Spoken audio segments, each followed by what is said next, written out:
kasih Tuhan, selamat pagi. Kita akan masuk dalam ibadah kita. Dengarkanlah panggilan ibadah kita pada pagi hari ini yang diambil dari Efesus 4 ayat 32. Tetapi hendaklah kamu ramah seorang terhadap yang lain, penuh kasih mesra dan saling mengampuni, sebagaimana Allah di dalam Kristus telah mengampuni kamu. Mari kita masuk dalam saat teduh.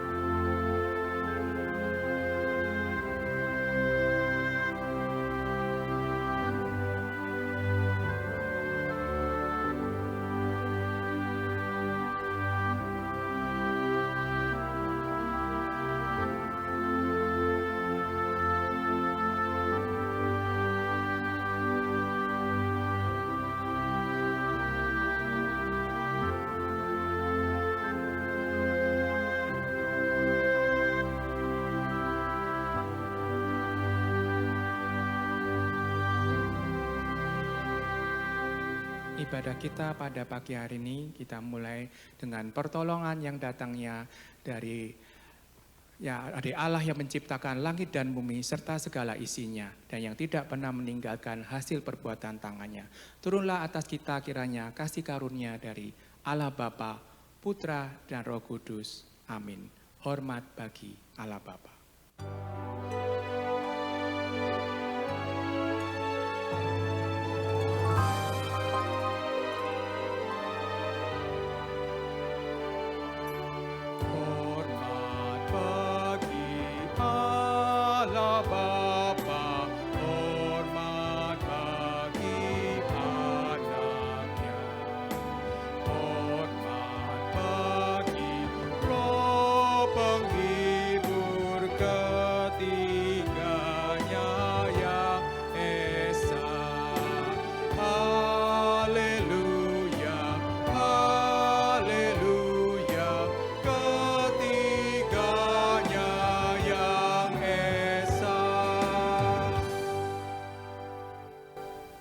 Ya Tuhan, kami datang di hadapan-Mu dengan mengakui bahwa kami manusia yang terbatas, yang lemah dengan segala dosa dan kesalahan kami.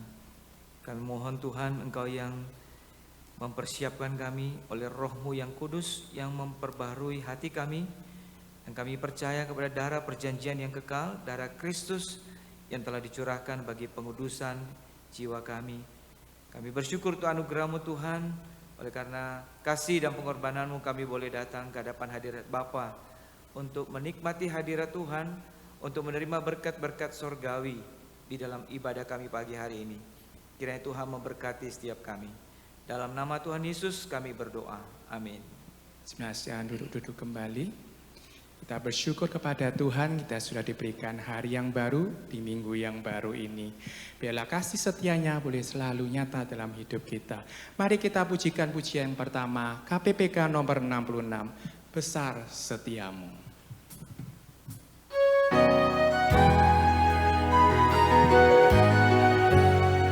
Besar setia Allah Bapa kita. Besar setiamu Allah Bapa-Ku, besarlah kasih-Mu yang melimpah, tiada kurang dan tidak berubah.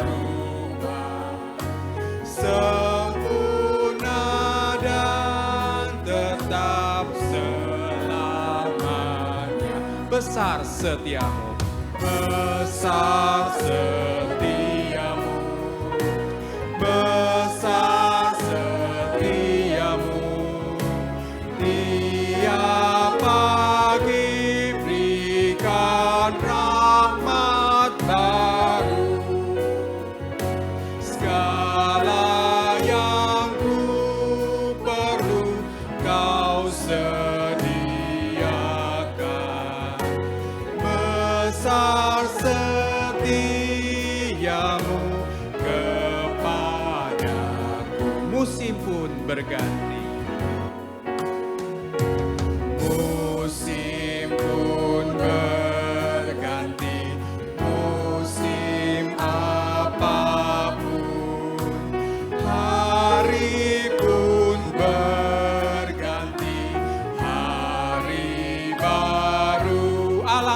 semesta, alam semesta dan semua ciptaanmu menyaksikan kasih setiamu. Besar setiamu, besar setiamu, besar setiamu. Tiap pagi berikan rahmat baru, segala yang ku perlu kau sediakan. Besar setiamu kepada pengampunan dosa, pengampunan dosa, beri damai kekal. Kau menghibur dan kau menuntunku, kekuatan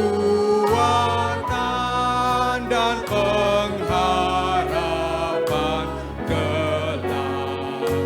Kasih setiamu selamat. Jemaat silakan bangkit berdiri. Besar setiamu, besar setiamu. Tiap pagi berikan rahmat baru, segala yang ku perlu kau sediakan. Besar setiamu kepadaku. Sekali lagi, besar setiamu, besar setiamu, besar setiamu. Tiap pagi berikan rahmat baru, segala yang ku perlu kau sediakan. Besar setiamu kepada, besar setiamu, besar setiamu kepadaku. Semua silakan duduk kembali. Puji Tuhan, kita pada minggu ini sudah masuk dalam minggu yang kedua, di mana secara internasional kita merayakan Mother's Day. Happy Mother's Day buat ibu-ibu sekalian. Puji Tuhan, kita akan pujikan pujian kita yang kedua, bahasa kasih. Biarlah kasihnya boleh hidup dalam hidup kita, supaya hamparan hidup kita boleh berguna. Andaikan aku lakukan yang luhur mulia,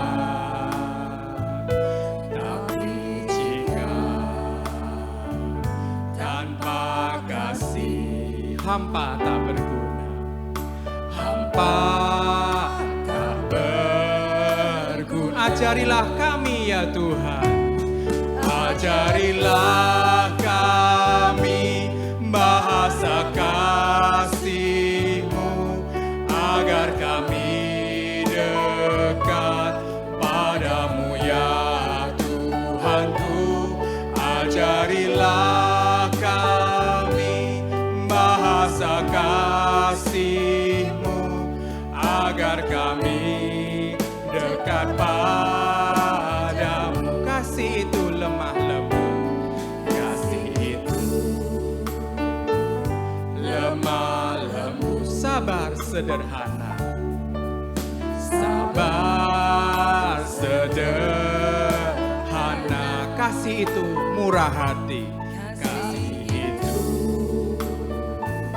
murah hati, rela menderita, rela menderita.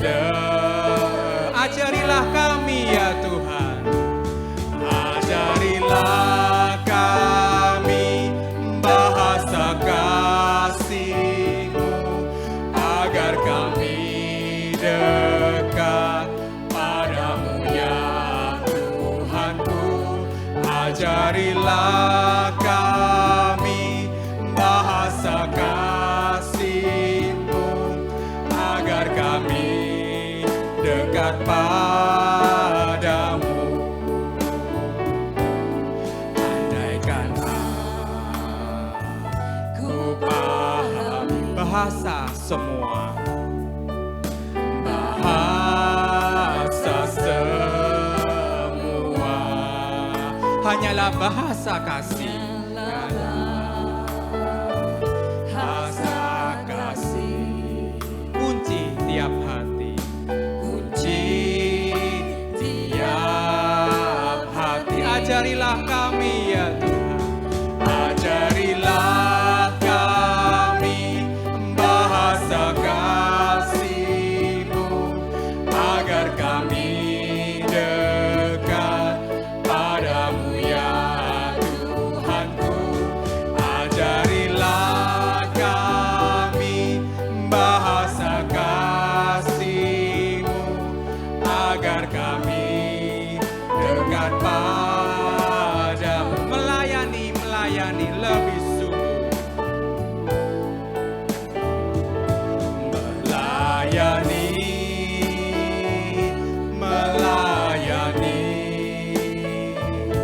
lebih sungguh, melayani lebih sungguh,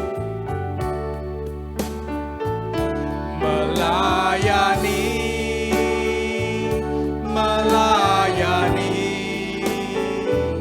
lebih sungguh. Tuhan yang lebih dulu mengasihi dan melayani kita. Tuhan lebih dulu melayani kepadaku, melayani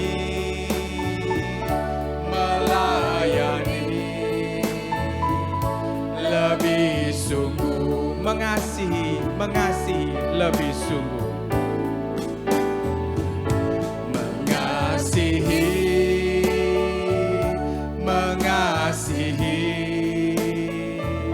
lebih sungguh, mengasihi lebih sungguh, mengasihi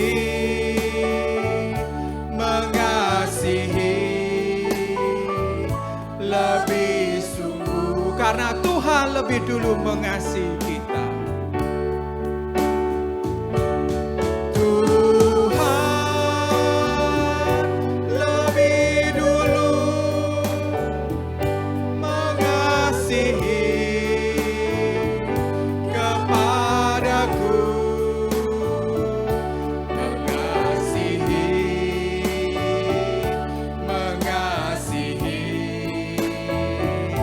lebih sungguh, mengampuni lebih sungguh,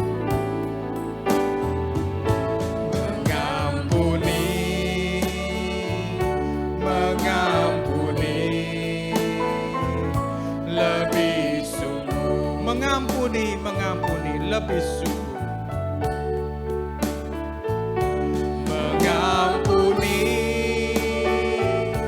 mengampuni lebih sungguh. Tuhan yang lebih dulu mengampuni kita. Tuhan lebih dulu mengampuni kepadaku, mengampuni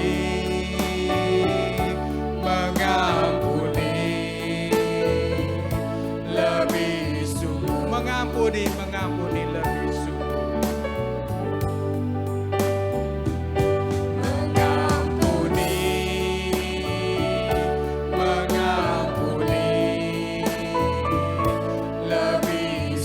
Sekali lagi, mengampuni lebih sungguh,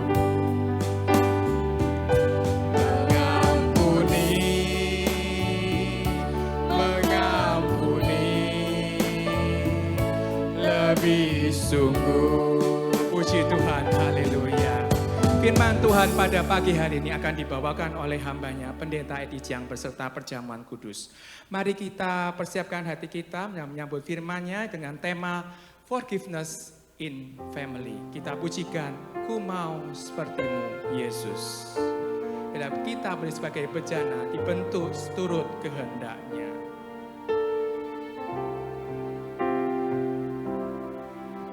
Bagaikan bejana siap dibentuk, demikian hidupku di tangan-Mu.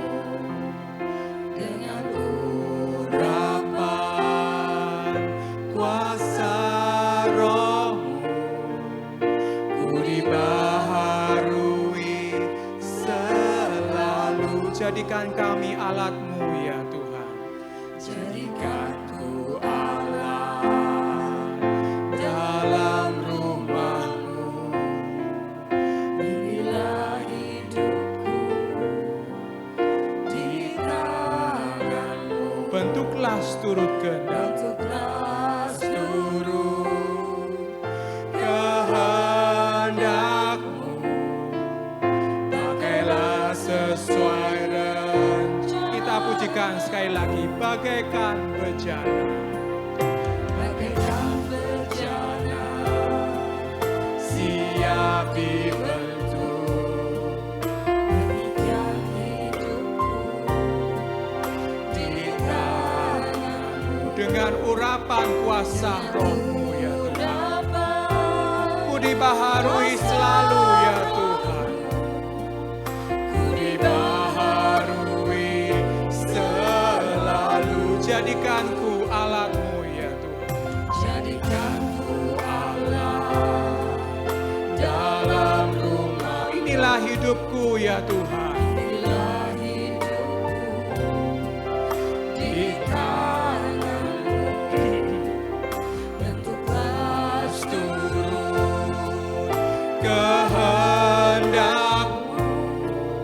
Pakailah sesuai rencana. Ku mau seperti-Mu Yesus. Ku mau seperti-Mu Yesus. Disempurnakan selalu dalam setiap jalanku, memuliakan nama-Mu. Kita pujikan sekali lagi, bagaikan bejana siap dibentuk.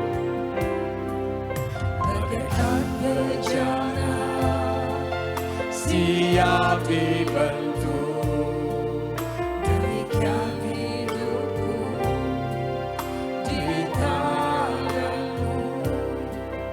Dengan urapan kuasa Roh-Mu, ku dibaharui selalu. Jadikan ku alat dalam rumah-Mu. Inilah hidupku di tangan-Mu. Bentuklah seturut kehendak-Mu. Pakailah Mari Bapak Ibu bangkit berdiri, kita sambut firman-Nya. Ku mau seperti-Mu Yesus. Ku mau seperti-Mu Yesus. Disempurnakan selalu. Sempurnakan dalam segenap jiwaku. Dalam segenap jalanku, memuliakan nama. Sekali lagi, ku mau seperti-Mu Yesus. Ku, ya Tuhan, inilah kami ya Tuhan, anak-anak. Kami mau seperti-Mu ya Yesus. Disempurnakan selalu. Sempurnakan selalu. Dalam segenap jalanku,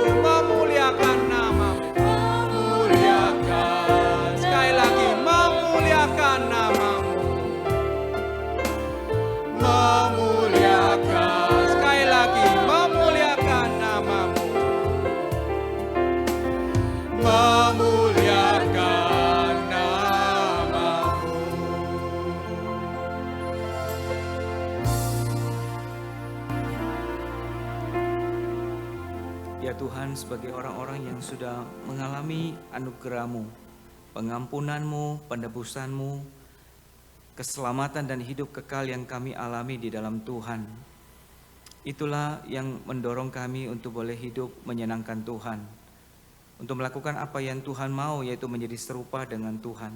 Kami tahu kami tidak sempurna, kami seringkali gagal Tuhan untuk menjadi lebih serupa dengan Engkau, tapi kami rindu untuk tetap menyenangkan hati-Mu, untuk melakukan apa yang Kau mau, karena kami ingat akan kasih Tuhan, anugerah Tuhan yang sudah kami alami. Terima kasih Tuhan, karena itu pada saat ini kami juga mau merenungkan firman-Mu, dan kami juga mau menjadi pelaku firman Tuhan.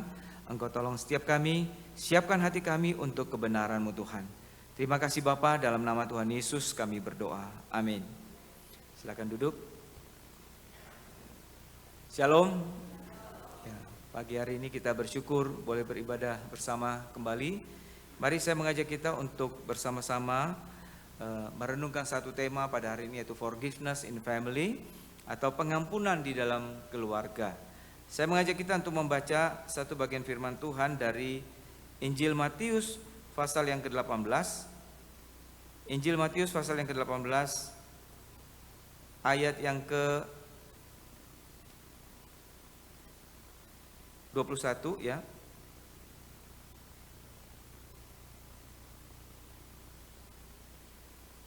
Hingga 35 kita baca bertanggapan. Saya baca terlebih dahulu ayat yang ke-21, saudara membaca yang genap, begitu sampai terakhir. Perumpamaan tentang pengampunan. Kemudian datanglah Petrus dan berkata kepada Yesus, "Tuhan, sampai berapa kali aku harus mengampuni saudaraku jika ia berbuat dosa terhadap aku? Sampai 7 kali kah?"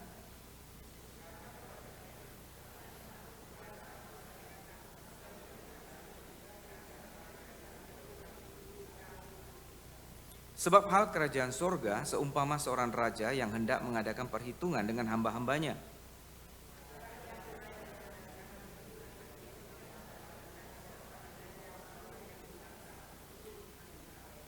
Tapi karena orang itu tidak mampu melunaskan hutangnya, raja itu memerintahkan supaya dia dijual beserta anak istrinya dan segala miliknya untuk membayar hutangnya.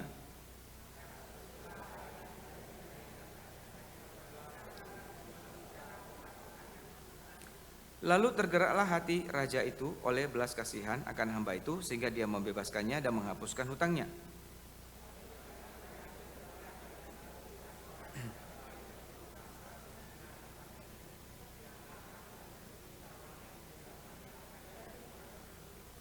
Maka sujudlah kawannya itu dan memohon kepadanya, "Sabarlah dahulu, hutangku itu akan kulunaskan."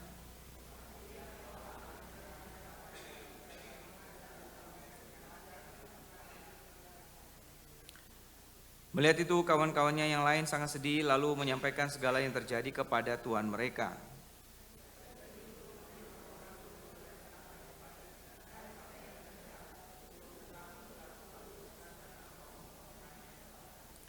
Bukankah engkau pun harus mengasihani kawanmu seperti aku telah mengasihani engkau?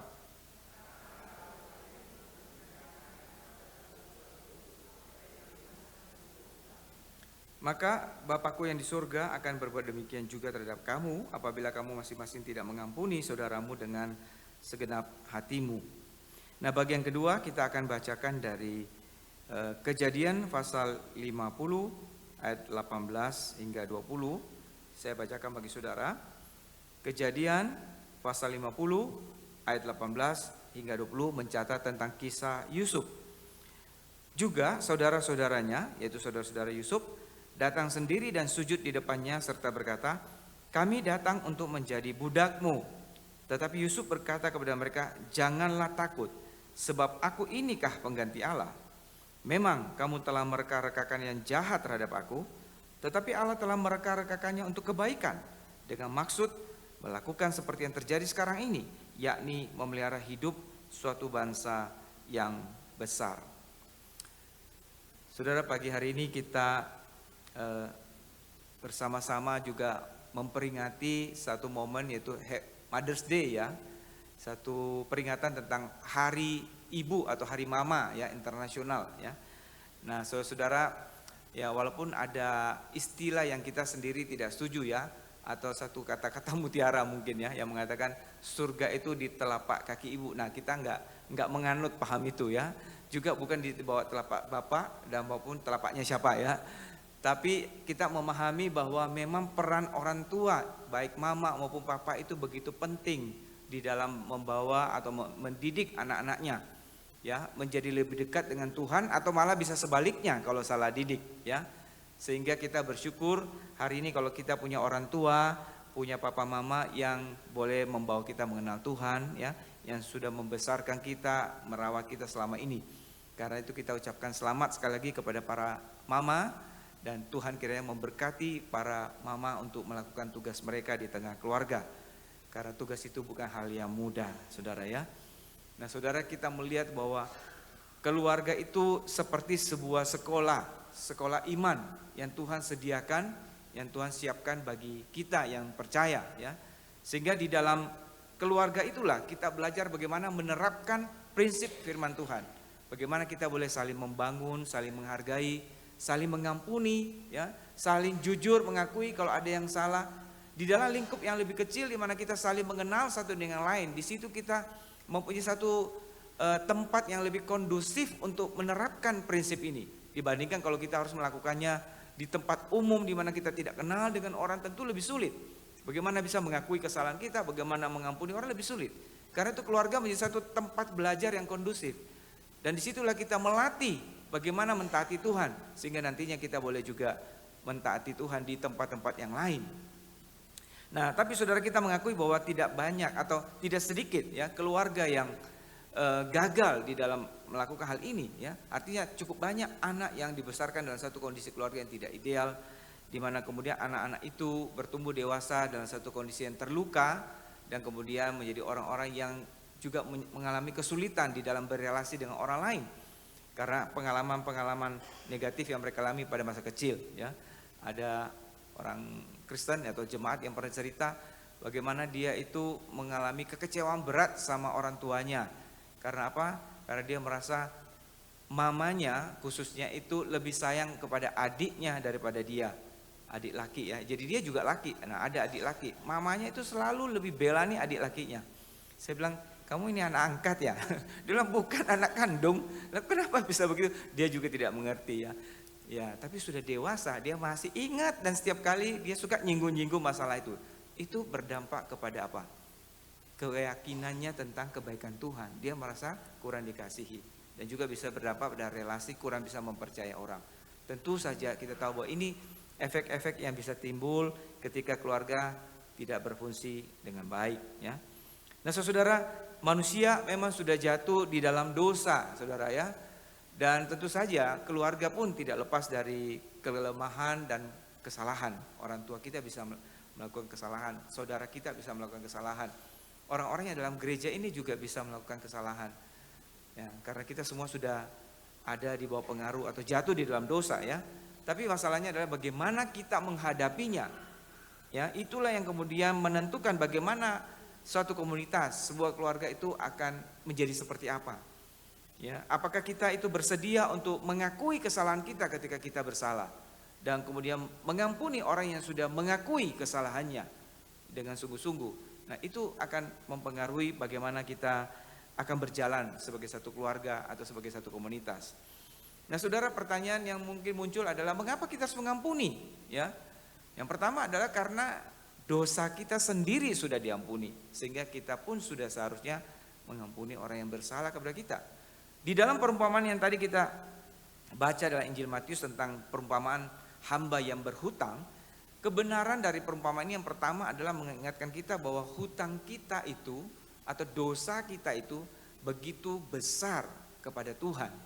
Ya, seringkali kita berpikir dosa saya kan cuma ya kadang-kadang lah nyakiti orang, ya kadang-kadang ngerugiin orang dikit, tapi nggak besar-besar amat lah. Tapi perumpamaan ini memberitahu kita bahwa hutang kita itu sama dengan orang yang berhutang 10.000 talenta. Itulah gambaran tentang dosa kita yang begitu besar. Nah, saudara, 1 talenta itu berapa sebenarnya? 1 talenta itu adalah sama dengan 6.000 dinar. Berarti kalau 10.000 talenta itu sama dengan 60 juta dinar. 1 dinar itu adalah upah sehari dari seorang pekerja biasa. Jadi kalau sekarang upahnya orang bekerja sehari-hari itu yang paling biasa ya, paling rendah mungkin 100.000 per hari, maka 60 juta kali 10.000 kali 100.000 itu berapa, saudara? Ya, 6 triliun, saudara ya. Ngitungnya aja susah. Itu utangnya yang digambarkan betapa besarnya. Kalau itu utang pribadi kita bukan main besarnya, nggak terbayar. Nah, ini adalah satu penggambaran bahwa kita itu punya dosa atau hutang dosa kepada Tuhan itu begitu besar. Tidak bisa kita bayar. Tetapi Tuhan sudah menyatakan anugerahnya dengan menghapus hutang dosa kita. Dengan membayar hutang dosa itu di atas kayu salib bagi kita. Dia yang menanggung hukuman kita. Dia yang mati bagi kita. Sehingga kita yang percaya diampuni dosanya. Dihapuskan dosanya. Dan kemudian diberikan hidup yang kekal. Nah, saudara, ini adalah gambaran yang tentang dosa kita. Dan firman Tuhan dengan jelas juga berkata bahwa semua orang telah berbuat dosa. Itu berarti kita semua ya, entahkah kita rajin ke gereja, lahir dari keluarga Kristen, kita semua telah berbuat dosa. Sehingga kita semua punya hutang yang sama besarnya itu di hadapan Tuhan. Dan ketika kita percaya kepada Tuhan, dosa itu, hutang itu diampuni, dihapuskan. Sehingga kita adalah orang-orang yang telah menerima anugerah terbesar, kebaikan yang terbesar di dalam hidup kita. Tidak ada yang lebih baik dan tidak ada yang lebih besar daripada anugerah ini ya. Nah, itu sebabnya Tuhan pun juga menjawab Petrus ketika Petrus bertanya, berapa kali saya harus mengampuni orang yang bersalah kepada saya? Apakah 7 kali? Mungkin Petrus berpikir 7 kali udah banyak ya. Apakah 7 kali sudah cukup Tuhan? Ya, dia berpikir dia memberi offer yang lebih bagus ya. Tapi Tuhan Yesus mengatakan bukan 7 kali, tapi 70 kali 7. Nah, saudara-saudara, ini menggambarkan adalah satu kesiapan hati dari kita untuk siap mengampuni kapanpun orang yang dengan jujur mengakui dia sudah bersalah. Orang yang dengan sungguh-sungguh sudah mengakui dia bersalah, kita harus siap mengampuni kapanpun itu. Ketika itu terjadi bahwa ada orang yang dengan jujur mengakui kesalahannya, dengan sungguh-sungguh mengakui kesalahannya, kita harus mempunyai hati yang siap seperti itu. Artinya kita tidak menyimpan dendam. Kita tidak menyimpan satu sikap bahwa pokoknya aku tidak akan pernah mengampuni orang itu karena dia sudah menyakiti saya beberapa kali. Tidak. Tapi ada satu kesiapan hati. Ya, kalau Tuhan sudah mengampuni dosa saya yang begitu besar yang tidak mungkin saya bayar itu, maka saya juga tidak akan menyimpan dendam. Saya juga siap untuk mengampuni. Nah, saudara, pertanyaan yang sering kali muncul adalah mengapa kita sulit mengampuni? Ya, jawaban yang pertama mungkin karena kita merasa tidak adil. Orang itu sudah menyakiti saya, merugikan saya, harusnya saya balas dia dulu ya. Paling tidak impas dulu baru saya ampuni. Nah, pikiran kita seperti itu, keadilan. Tapi saudara, tahukah saudara kalau yang kita inginkan adalah keadilan, kita semua di hadapan Tuhan berdasarkan keadilan Tuhan, semua tempatnya ada di tempat penghukuman. Kalau kita semua ngotot harus pakai prinsip keadilan untuk pengampunan, kita semua tidak akan menerima pengampunan, bukan? Kita semua akan menerima hukuman. Nah, Kristus sudah menanggung ketidakadilan itu bagi kita untuk penebusan jiwa kita. Karena itu tentu saja di dalam hal pengampunan kita tidak bicara tentang keadilan, kita bicara tentang anugerah, kemurahan Tuhan yang kemudian kita teruskan kepada orang yang bersalah kepada kita dan yang sudah mengakui kesalahannya. Nah, alasan kedua kenapa kita tidak mau mengampuni, karena kita berpikir nanti dia sakiti saya lagi. Jadi kita takut kalau nanti dia sakiti kita, kalau kita mengampuni lantas dia sakiti kita lagi, dia permainkan kita, itu yang kita pikirkan, khawatirkan. Tapi saudara, tahukah saudara, ketika kita menyimpan rasa sakit itu dan tidak mau mengampuni, siapa yang lebih sakit? Kita apa orang yang merugikan kita? Kita, saudara ya. Pada waktu kita tidak mau mengampuni, kita menyimpan rasa sakit itu, artinya rasa sakit itu masih menyakiti kita. Tapi dengan melepaskan pengampunan, kita sebenarnya melepaskan rasa sakit itu, tidak lagi menyakiti jiwa kita. Nah, tentu dengan pertolongan Tuhan. Dengan mengingat anugerah Tuhan, dengan pertolongan Roh Kudus, kita melepaskan pengampunan, melepaskan rasa sakit itu juga dari jiwa kita. Nah, sehingga kalau kita takut disakiti, kita tidak mau mengampuni karena takut disakiti. Nah, kalau kita tidak mengampuni, kita sedang disakiti terus dengan pengalaman yang sebelumnya itu. Sehingga adalah lebih bijaksana ketika kita mengampuni, kita melepaskan jiwa kita dari rasa sakit itu. Dan seringkali justru dengan mengampuni kemudian bisa terjadi pemulihan relasi ya. Dan ketika relasi sudah dipulihkan, kita pun juga mengurangi kemungkinan untuk saling menyakiti karena sudah terjadi pemulihan relasi.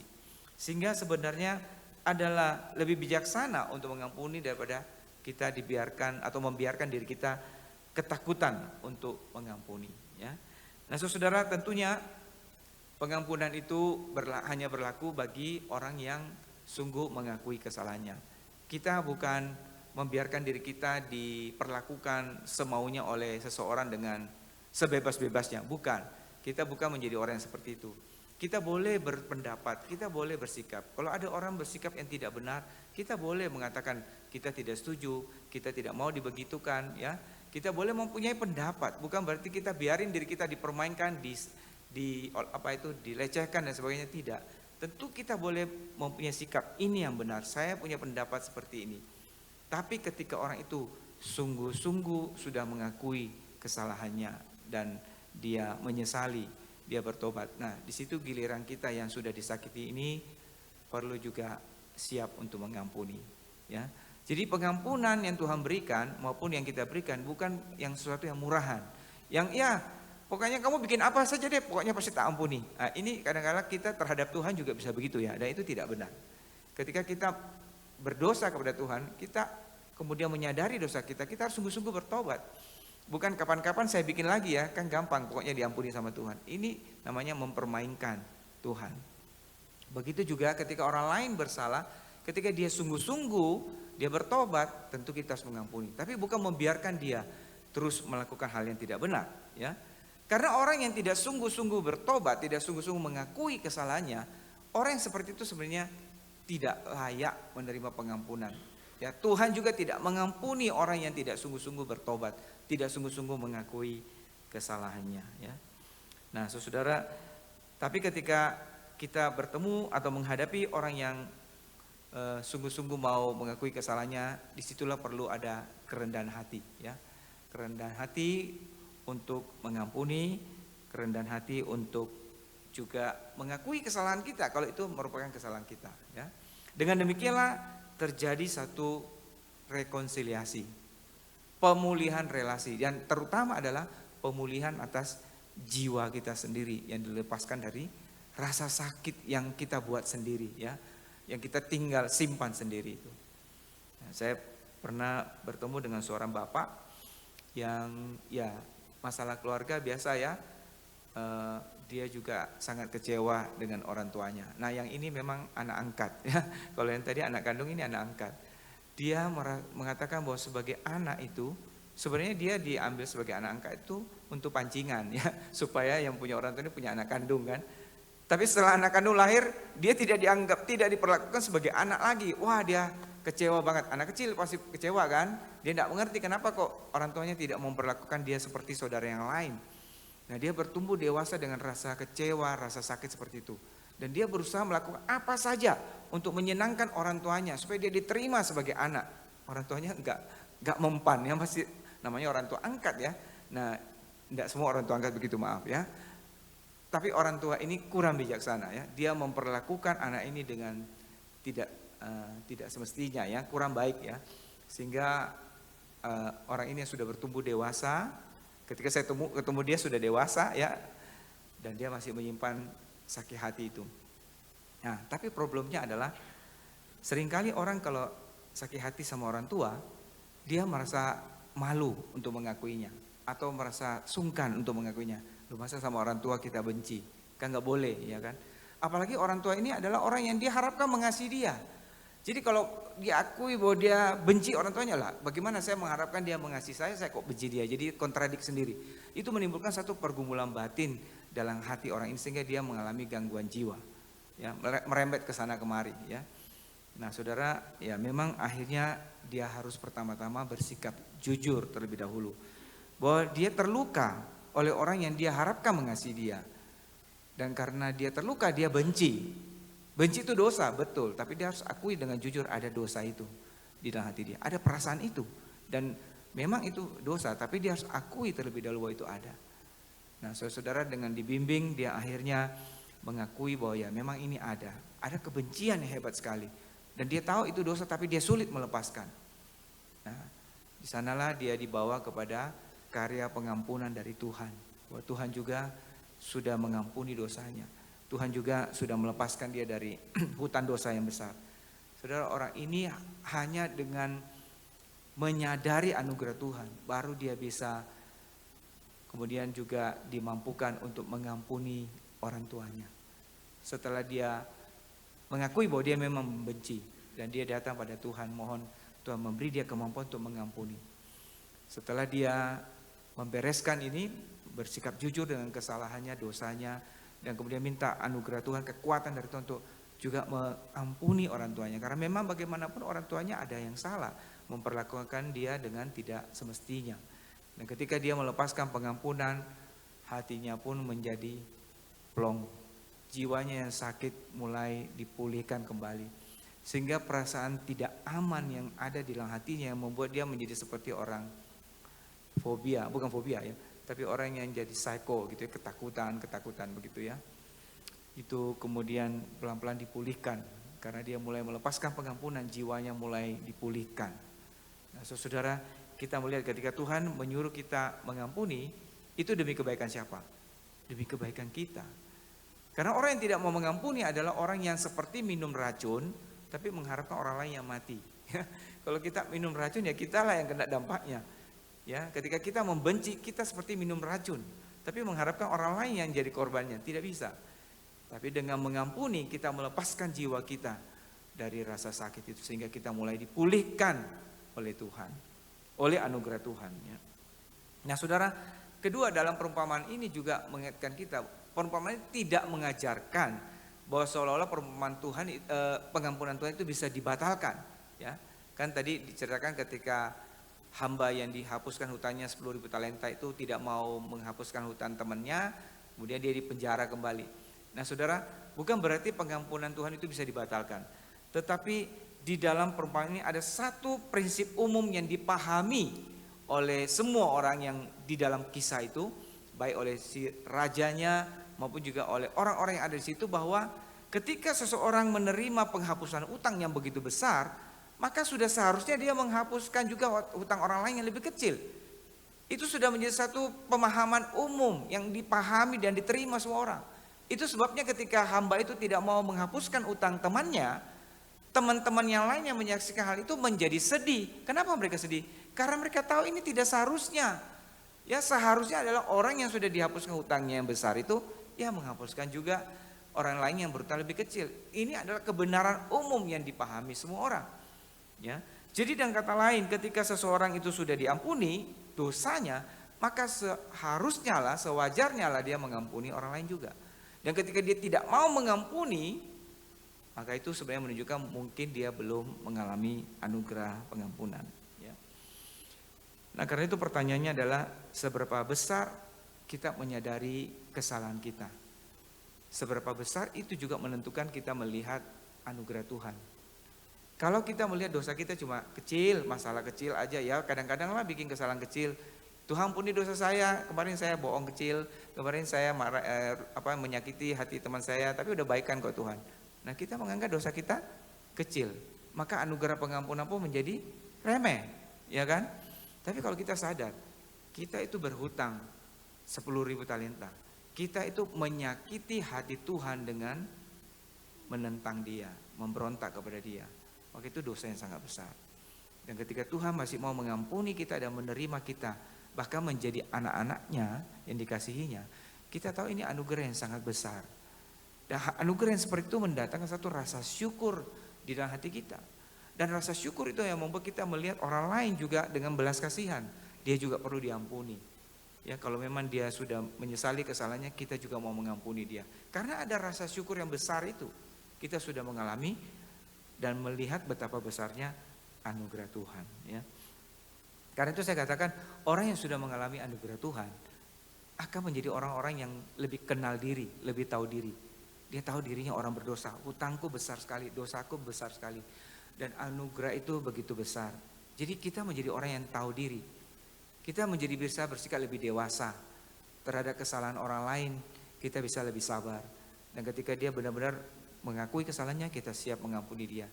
Dan kalau kita yang salah, kita juga enggak segan untuk ngakui, ya memang saya salah, minta maaf. Bukan gengsi, tidak mau mengakui, itu tidak dewasa sebenarnya. Orang yang dewasa sikapnya atau dewasa kerohaniannya adalah orang yang siap mengakui kalau dia salah, dia ngakui bahwa dia memang salah. Karena dia sadar dia nggak sempurna, bahkan hutang dosanya begitu besar. Jadi kalau dia bisa bikin salah itu normal sekali, dia harus ngakui, jangan sembunyiin.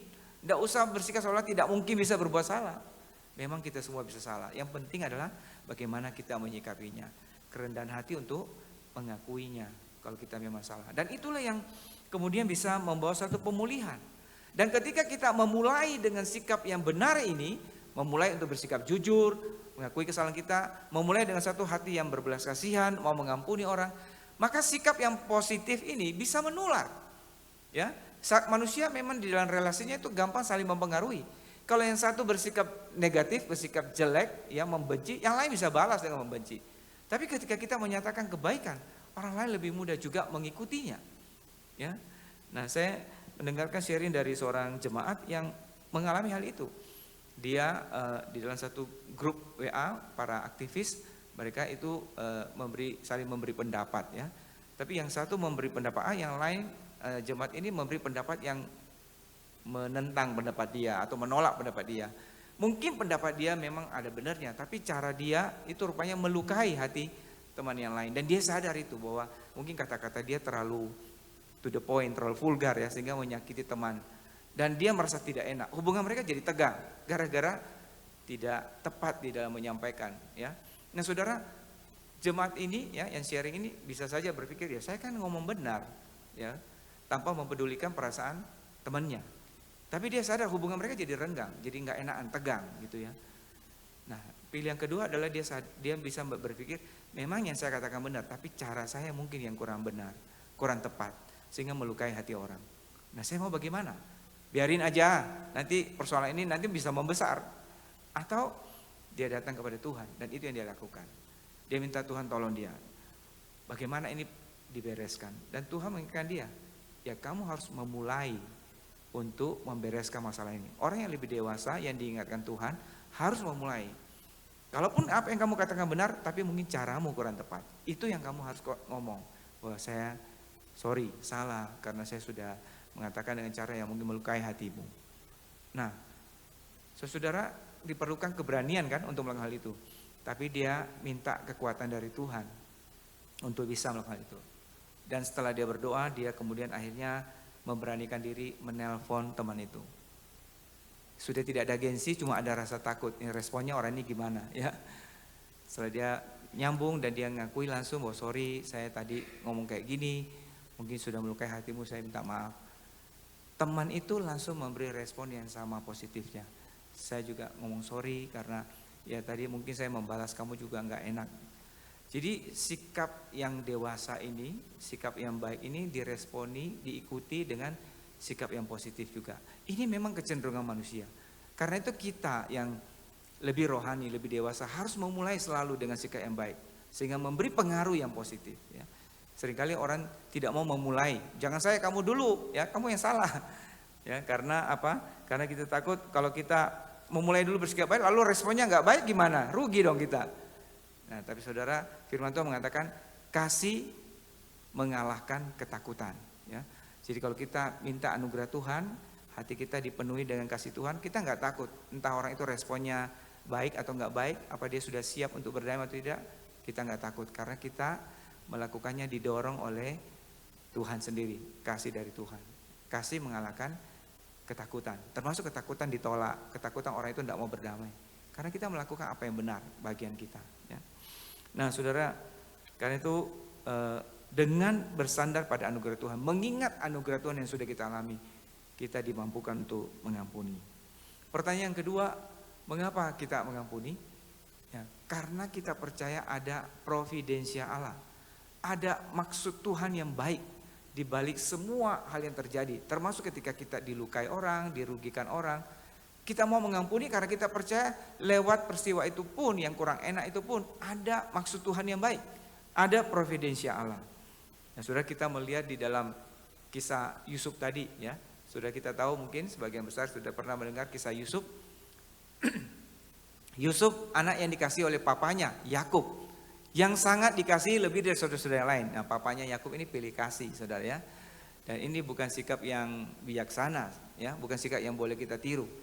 Sebagai orang tua, kita dipercayakan anak-anak yang kita perlu didik dengan kasih, dengan sama sesuai firman Tuhan, bukan dengan pilih-pilih kasih, bukan. Karena kita bukan Tuhan. Kalau Tuhan memang berdaulat, dia boleh mengasihi A lebih dari B, itu haknya Tuhan. Karena Allah berdaulat. Kita manusia biasa, manusia berdosa, bisa salah. Nah, kita dititipkan membesarkan anak dengan kasih yang sama sesuai firman Tuhan. Nah, saudara-saudara, karena saudara-saudaranya iri hati, lalu kita tahu mereka menjual Yusuf ke Mesir menjadi budak, ya kan? Ini hubungan kekeluargaan udah rusak ya, sampai menjual saudara sendiri. Tapi Tuhan punya rencana yang lain. Tuhan izinkan itu terjadi supaya Yusuf nanti justru dipakai Tuhan di Mesir untuk menjadi penyelamat bagi keluarga ini, bagi bangsa atau umat Tuhan. Nah, saudara, kita melihat singkat cerita, saudara-saudaranya harus menuju ke Mesir ketika Yusuf sudah menjadi pemimpin di Mesir, ya. Nah, mereka bertemu dengan Yusuf dan mereka kemudian ketakutan karena tahu seorang yang mereka jual sekarang menjadi orang yang harus mereka minta tolong. Nah, ini kesempatan yang baik buat Yusuf untuk balas dendam. Tapi Yusuf tidak membalas dendam. Bahkan kemudian ketika ayah mereka Yakub akhirnya meninggal dunia setelah mereka tinggal beberapa waktu di Mesir, mereka berpikir lagi, wah, jangan-jangan Yusuf ini hanya tunggu papa kita meninggal, setelah itu dia balas kita.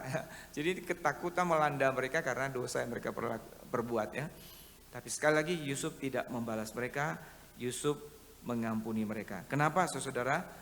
Yusuf dengan jelas berkata, memang kamu telah merencanakan yang jahat terhadap aku, tapi Tuhan merencanakan untuk kebaikan, yaitu dengan melakukan seperti yang terjadi sekarang ini, yakni memelihara hidup suatu bangsa yang besar. Jadi apa yang membuat Yusuf bisa mengampuni saudara-saudaranya yang begitu jahat sampai jual dia jadi budak? Karena dia melihat ada rencana Allah yang baik melalui peristiwa yang tidak baik ini. Ada providensial, campur tangan Tuhan. Bahwa justru melalui kejadian ini Yusuf sampai di Mesir dan dia bisa dipakai Tuhan untuk menolong keluarganya nantinya. Kalau Yusuf tidak melihat itu secara dengan iman, melihat bahwa ini campur tangan Tuhan, ini ada rencana Tuhan, ya dia balas dendam aja, ya kan? Buat apa nolongin orang-orang yang jahat ini? Tapi karena dia melihat ada rencana Tuhan, melampaui dari keterbatasan manusia, dia mengampuni saudara-saudaranya, ya.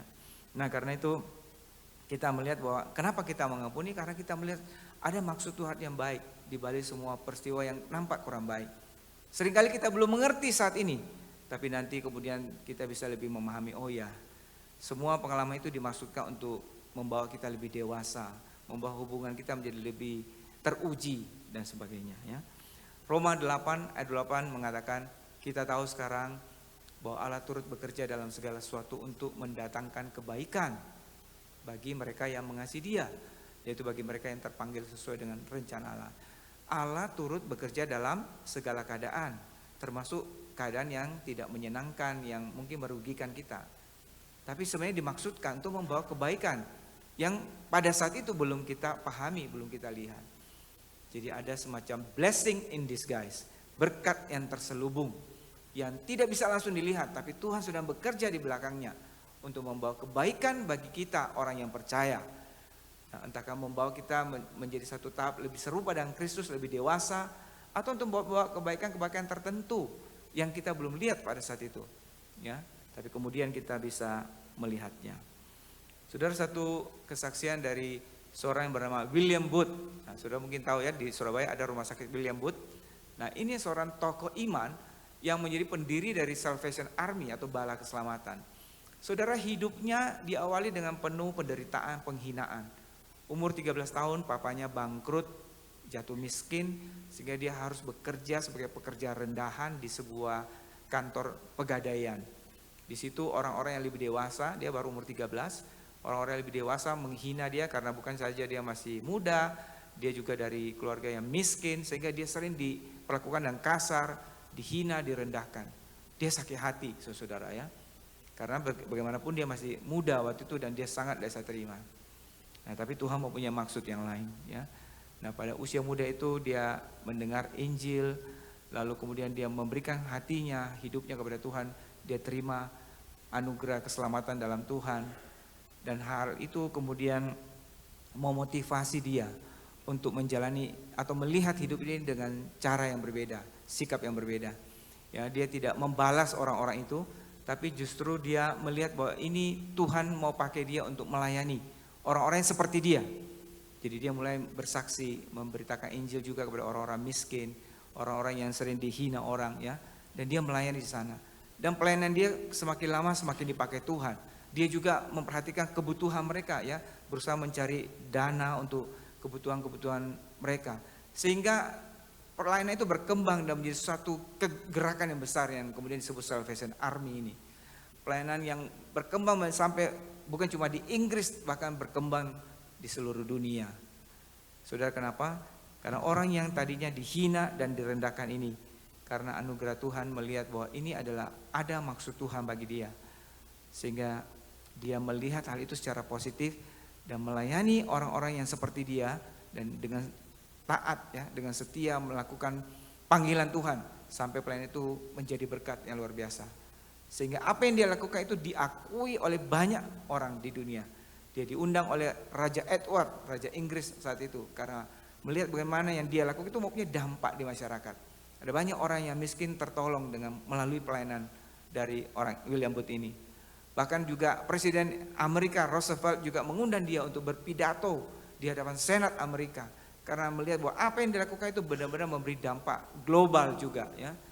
Dan saudara, apa yang membuat dia bisa dihargai seperti itu?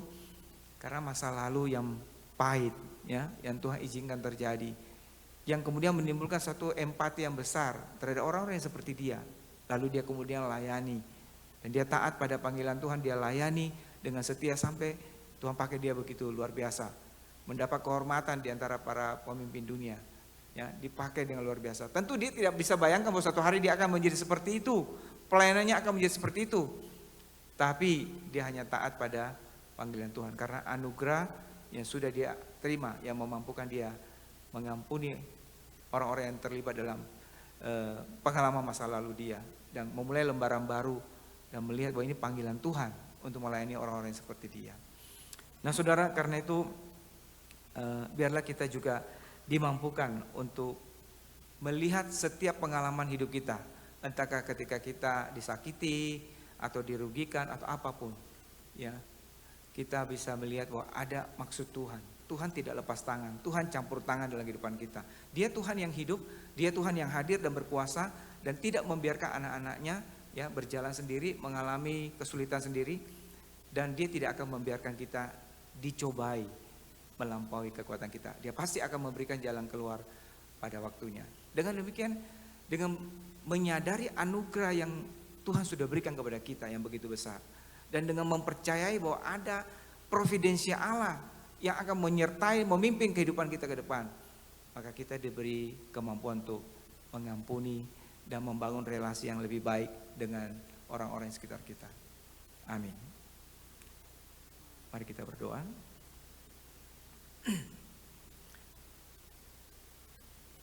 Bapa di surga, kami bersyukur Tuhan untuk firman-Mu yang mengingatkan kami bahwa kami adalah orang-orang yang paling beruntung karena kami sudah mengalami anugerah Tuhan yang besar. Hutang kami yang besar sudah dihapuskan. Makasih Tuhan, biarlah kami juga boleh menjadi orang-orang yang meneruskan kebaikan Tuhan itu. Menjadi orang-orang yang lebih dewasa, yang bisa mensyukuri kebaikan Tuhan dan membagikannya kepada orang lain. Makasih Tuhan, dan kami juga bersyukur karena Tuhan bukan saja Tuhan yang sudah berkarya dalam kehidupan kami di masa lalu, tapi Tuhan yang masih terus berkarya sampai hari ini dan sampai ke depan. Tuhan sedang berkarya dalam kehidupan kami. Engkau sedang merencanakan sesuatu yang baik di dalam kehidupan anak-anak-Mu, bahkan melalui kondisi yang seringkali kami pikir kurang baik. Tapi Tuhan, hari ini kami sadar dan percaya ada Tuhan yang berkarya untuk membawa kebaikan itu bagi kami. Tuhan, tolong kami supaya dengan iman kami juga boleh taat kepada Tuhan. Terima kasih Bapa, kami bersyukur untuk firman-Mu. Dalam nama Tuhan Yesus kami berdoa. Amin. Saudara, pagi hari ini kita juga akan bersama-sama mengambil bagian dalam perjamuan bersama dengan Tuhan. Kita persiapkan hati kita. Saya mengundang untuk pengurus yang melayani boleh maju ke depan.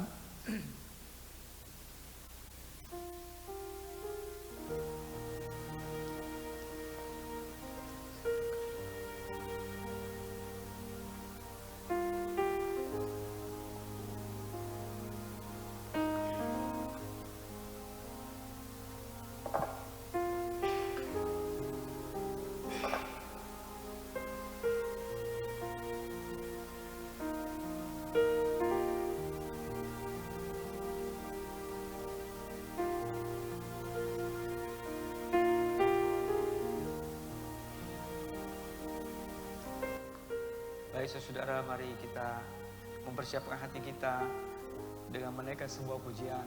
Sejauh timur dari barat, demikianlah Tuhan telah menghapuskan dan menjauhkan dosa itu dari kita.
Karena kasih-Mu, Engkau menerima kami.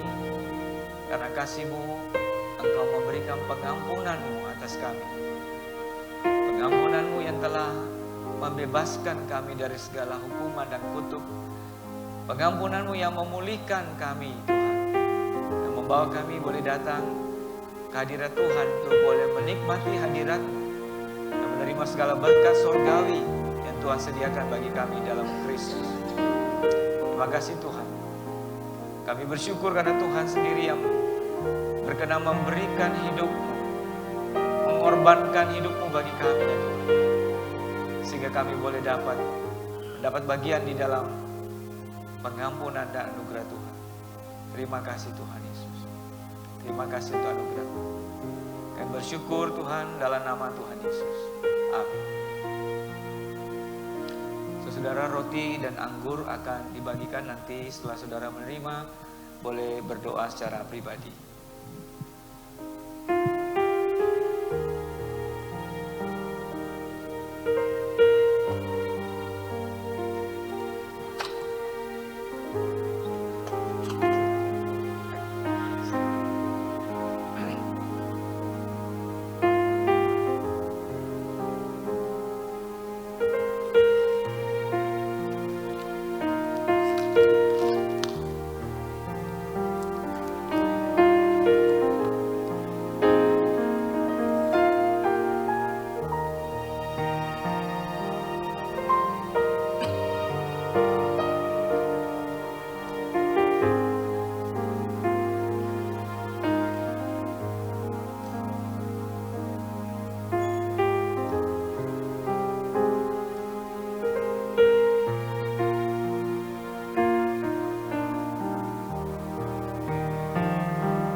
Baik, apakah ada saudara yang belum dilayani, yang belum menerima roti dangdut?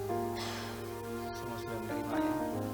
Dan mari kita bersama-sama akan mengambil bagian di dalam perjamuan ini. Baik, saudara boleh bangkit berdiri. Karena pada malam ketika Tuhan Yesus sebelum disalibkan, dia mengadakan perjamuan yang terakhir bersama dengan murid-muridnya. Pada malam itu, dia mengambil roti, mengucap syukur atasnya, lalu memecah-mecahkannya sambil berkata, inilah tubuhku yang dipecah-pecahkan bagi kamu. Ambillah dan makanlah menjadi peringatan akan aku. Kemudian dia mengambil cawan, lalu berkata, inilah cawan perjanjian baru yang dimateraikan oleh darahku yang dicurahkan bagi pengampunan dosamu. Ambillah dan minumlah menjadi peringatan akan aku. Mari kita angkat roti di tangan kanan kita. Roti yang menyatakan tubuh Kristus yang sudah dipecahkan bagi penebusan jiwa kita. Dengan ucapan syukur kita menerimanya.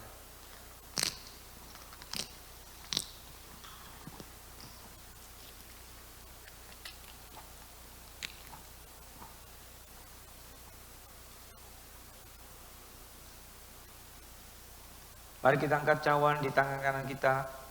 Cawan yang bersih anggur yang menyatakan darah Kristus yang sudah dicurahkan di atas kayu salib bagi penebusan jiwa kita. Sehingga kita boleh menerima anugerah pengampunan dan diterima sebagai anak-anak Bapa di sorga yang dikasihinya. Dengan ucapan syukur kita menerimanya.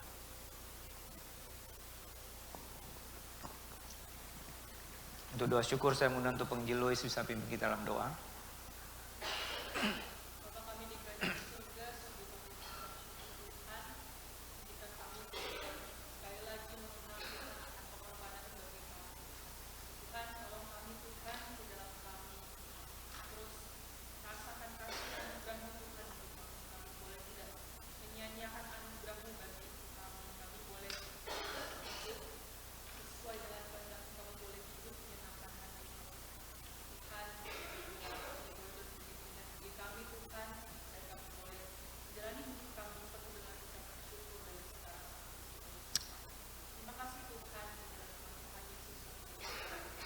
Amin.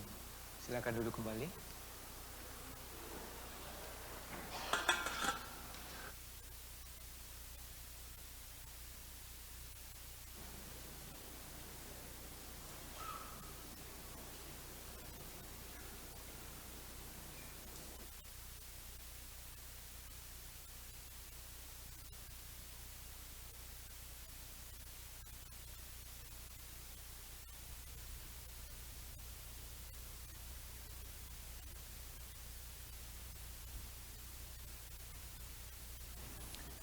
Saudara, kita juga mau berdoa pada saat ini.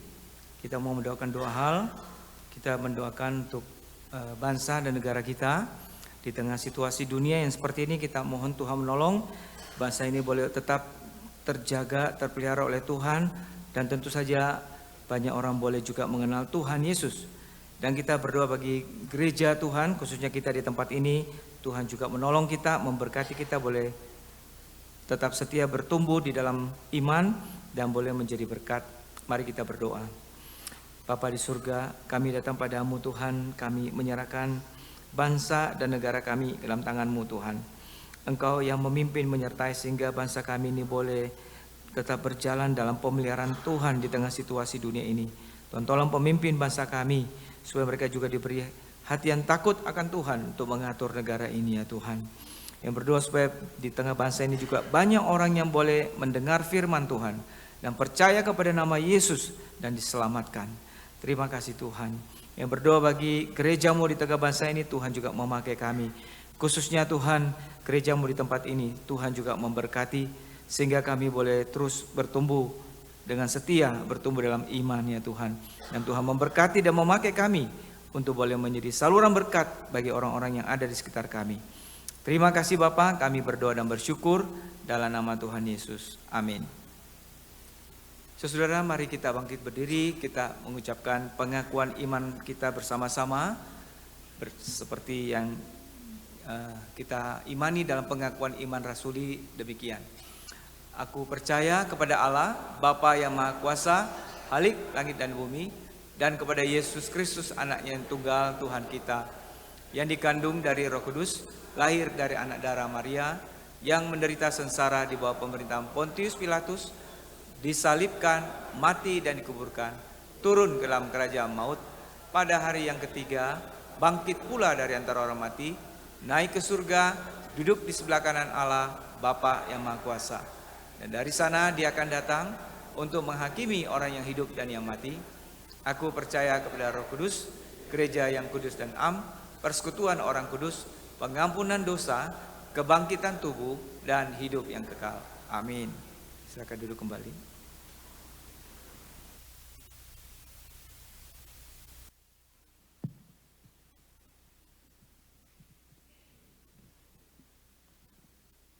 Terima kasih atas firman yang sudah disampaikan oleh hambanya Pendeta Edi Jiang. Mari kita akan meresponi firman Tuhan dengan kita akan menyiapkan persembahan. Kita akan pujikan pujian mengampuni. Tugas persembahan bisa mempersiapkan diri segera.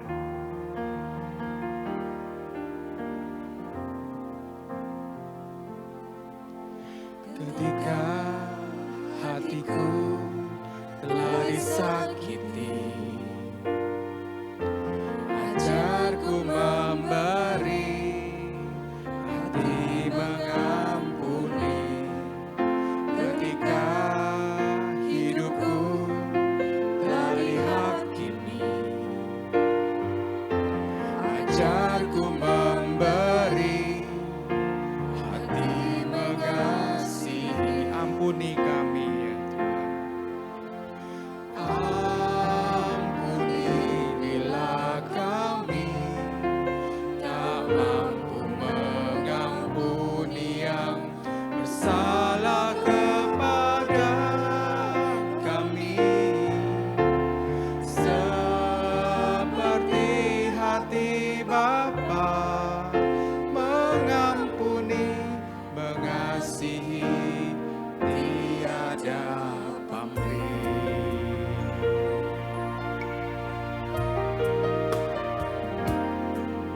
Ketika hatiku telah disakiti, ajarku memberi, hati mengampuni. Ketika hidupku telah dihakimi, ajarku memberi, hati mengasihi. Ampuni kami.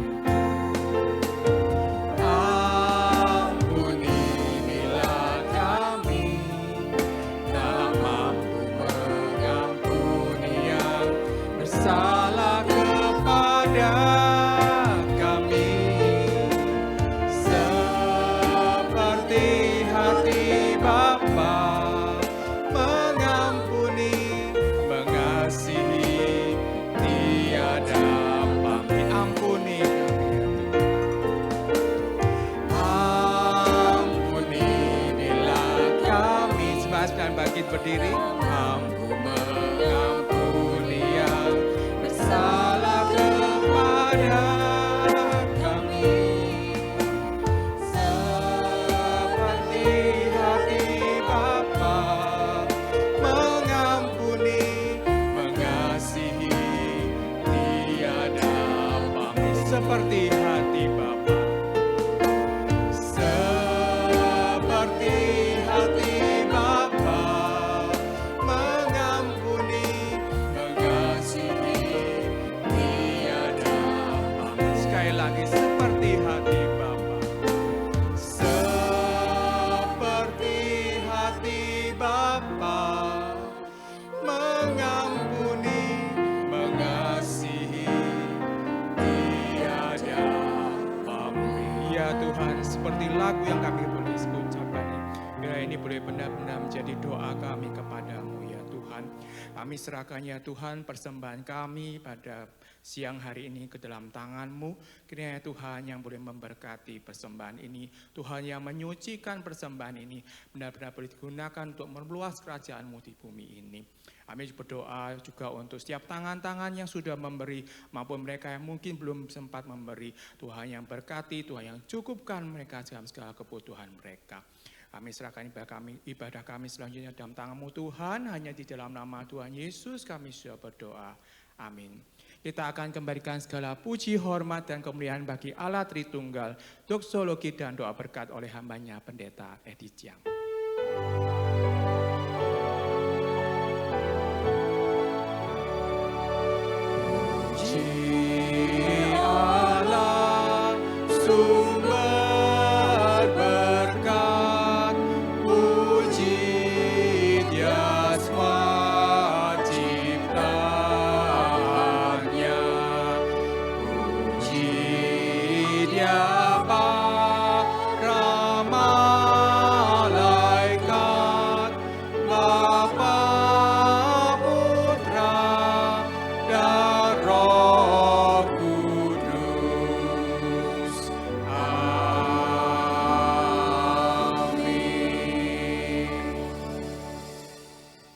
Dikasih Tuhan, tibalah waktunya bagi kita kembali ke tempat kita masing-masing untuk boleh menjadi saksi Kristus di tengah dunia ini. Karena itu marilah kita mengarahkan hati kita kepada Tuhan dan memohon berkat-Nya yang memampukan kita untuk boleh hidup sebagai saksi Tuhan di tengah dunia ini. Kiranya Allah Tritunggal, Bapa, Anak, dan Roh Kudus senantiasa menyertai, memelihara, dan memberkati hidup saudara sekalian. Dan oleh anugerahnya saudara boleh dipenuhi oleh kasih-Nya, mengalami kuasa pengampunannya, dan membagikan kasih Tuhan kepada dunia ini, mulai dari sekarang sampai Tuhan Yesus datang kembali. Amin.